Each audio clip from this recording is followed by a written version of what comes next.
L'invité café. L'invité café. La fin aujourd'hui de nos invités café, spéciale élection municipale et communautaire.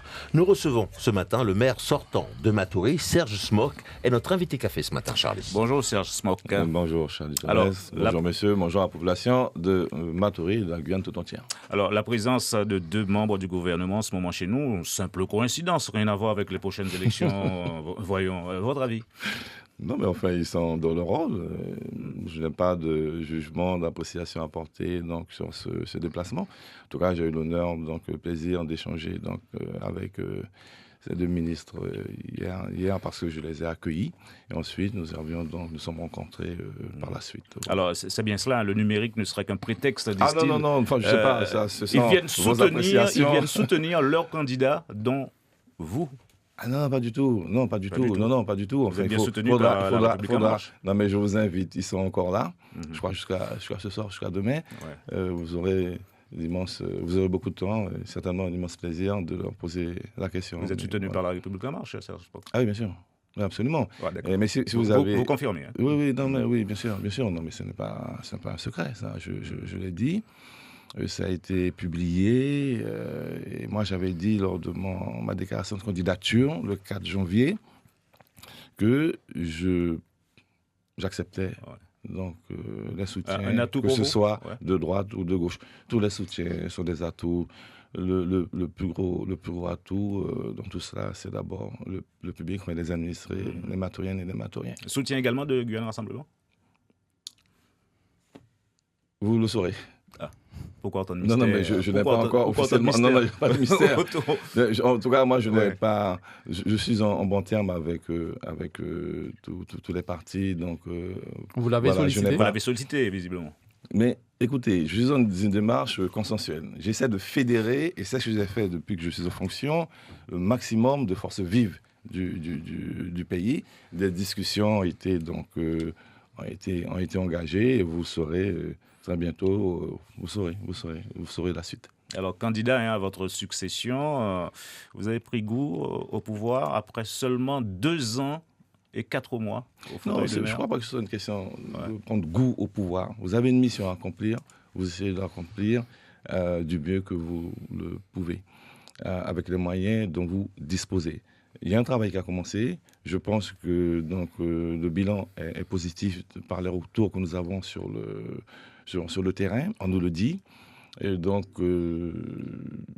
j'ai travaillé dans tous les secteurs, je me suis donné à fond. Et ce que je demande à la population de Matoury aujourd'hui, ça nous permet de continuer. Donc, 2 ans et demi. Alors, 2 ans et demi, ce n'est pas 25 ans. Hein. Vous faites allusion à qui? À personne.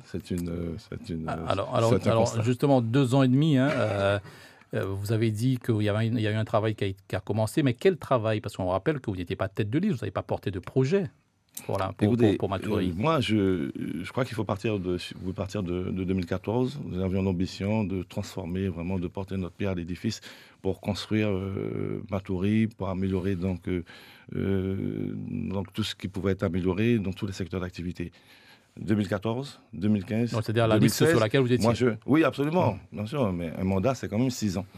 Mais moi, je vais vous parler du bilan mon bilan de 2017 à aujourd'hui. Vous voyez, parce qu'entre 2014 et 2017, un certain nombre de choses ont été faites. Il se trouve que pour les raisons que vous savez, donc mon prédécesseur a opté Mais qu'est-ce qui a été fait? La gestion des affaires courantes, c'est quoi? Pas seulement la gestion des affaires courantes, monsieur Olivier Danone.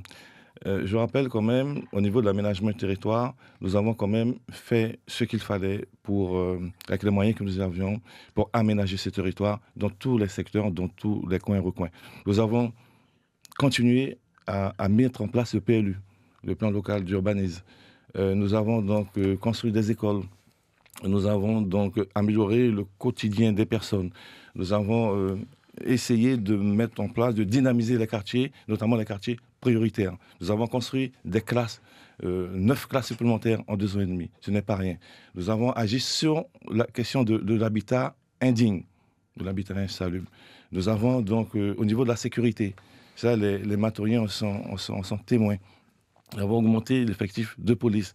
Nous avons travaillé avec la gendarmerie en signant une convention gendarmerie-police municipale pour assurer la sécurité et améliorer la sécurité des biens et des personnes. tous les secteurs, parce que tout était prioritaire. Je crois que le bilan est vraiment, vraiment positif. Posez la question aux Matouriens, ils vous le diront. La Cité Maya, vous connaissez? Bien sûr. Bien sûr. Ah oui, bien sûr. Là encore, ça a été un combat. Comme combat beaucoup pour la d'autres quartiers, rétrocession. on a l'impression qu'elle est plutôt, cette résidence plutôt fait partie des quartiers oubliés Pas du par la tout, pas du tout. Je vais vous dire pourquoi. Tout simplement parce que nous avons procédé à la rétrocession des voiries. Nous intervenons dans ce quartier au niveau des espaces verts. Nous intervenons sur l'éclairage public. Nous intervenons donc dans le curage des canalisations. Non, ce n'est pas un quartier oublié. Une seule route, une seule voie très, pour très entrer dynamique. et sortir de cette résidence. Est-ce normal? Écoutez, vous posez là le problème Un de arbre qui tombe l'aménagement. au travers de la route, tout le monde est bloqué. Vous posez le problème de l'aménagement des quartiers, du maillage des quartiers. Je crois que c'était une priorité en 2014. Pour des raisons que je ne saurais vous expliquer, ça n'a pas été fait. En tout cas, nous n'avons pas commencé ce que nous avons prévu depuis 2014. Mais lorsque je suis arrivé, nous avons vraiment procédé à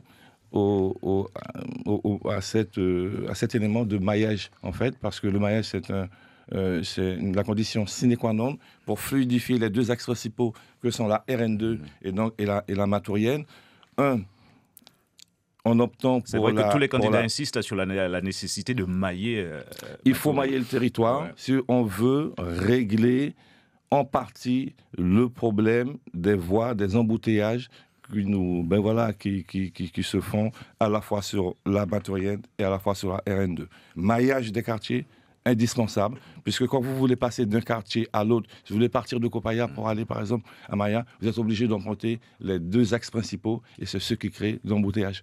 Donc, il faut absolument mailler, trouver les voies entre les quartiers pour pouvoir fluidifier la circulation. Et puis il y a le grand projet aussi de la route du centre. La route du centre, c'est un projet donc à moyen et long terme, et les études ont été lancées, notamment par l'EPFAG, pour des pré-études, pour pouvoir donc commencer donc les études qui pourront permettre de construire cette route. En tout cas, vous avez attaché une importance très particulière à l'habitat illégal et spontané. On vous a vu souvent sur le terrain aux côtés des policiers municipaux pour appuyer votre action. Cela restera le leitmotiv de votre programme, si vous êtes élu, bien entendu. Bien entendu. Oui, je pense que la question de l'habitat insalubre, c'est vraiment une priorité. Tout est prioritaire, mais c'est une priorité parce que Matoury est une commune extrêmement attractive. Beaucoup de gens viennent. La problématique du logement aujourd'hui fait que les personnes ont besoin de s'installer et manque de logement faisant, eh bien les personnes s'installent de façon spontanée en ne respectant pas toujours les règles de construction et d'habitation. Voilà. Donc il y a un programme en fait que nous avons mis en place d'aménagement de tous les secteurs. Et cela, en même temps, nous agissons sur la maîtrise aussi du foncier par le biais du PLU. Dire la convergence des deux pourra faire en sorte que, j'espère, dans quelques années, donc la question de l'habitat insalubre sera certainement. Et l'assainissement qui reste également un gros sujet de préoccupation. L'assainissement qui relève plus de la CACL, bien entendu, mais nous y travaillons. Et communautaire, élection municipale et communautaire. Élection municipale et communautaire. Nous aurons 12 conseillers municipaux, Matoura, 12 conseillers municipaux donc, au sein de la CACL, et je pense qu'ils pourront travailler de concert avec les autres communes limitrophes pour essayer de résoudre ce problème. On parlait de numérique il y a un instant. Sur ce point, Matoury affiche de gros retard et également votre projet en ce sens. Oui, absolument. Donc, j'en ai touché deux mots. Il y a Cédric Aude, donc secrétaire d'État. Et donc, avec à la fois les aménageurs, les bailleurs sociaux et donc les opérateurs, nous avons un programme justement pour permettre d'installer, d'améliorer donc la connexion donc Internet. Alors sur le plan économique maintenant, le port de pêche à de Larivot qui est moribond et les infrastructures vieillissantes. Transférer. La redynamisation de cet espace s'avère nécessaire. Est-ce que vous comptez Je crois que Matoury a la chance d'avoir deux pôles principaux. Aujourd'hui, des infrastructures majeures, le port et l'aéroport. Comme vous le savez, le développement économique et le tourisme ont été transférés à la CACL. Et c'est de concert qu'il faudra trouver donc, des solutions pour dynamiser, améliorer le fonctionnement de cette infrastructure majeure pour la commune et pour les départements. La zone commerciale de Terka, Balata, la zone du Family Plaza qui draine du monde, mais au sein du bourg, quasiment pas grand-chose. Je crois qu'il y a un déséquilibre, effectivement, mais c'est dû à une gestion antérieure, je veux dire. Aujourd'hui, nous observons qu'il y a donc des quartiers qui sont déséquilibrés. Et dans le cadre justement de l'aménagement du territoire, nous avons prévu il faut rendre attractif l'ensemble du territoire, et notamment le sud, c'est-à-dire le quartier Mougès-Soupan. Et nous avons aussi là prévu un programme de développement économique dans ce secteur. Alors Serge Smock, 2 ans et 4 mois au fauteuil de maire, 2 ans qui n'ont pas été faciles, pas du tout faciles pour vous, on va dire, entre les divisions, dissensions, de quoi décourager plus d'un. Oui, mais vous y allez quand même, c'est votre côté téméraire qui...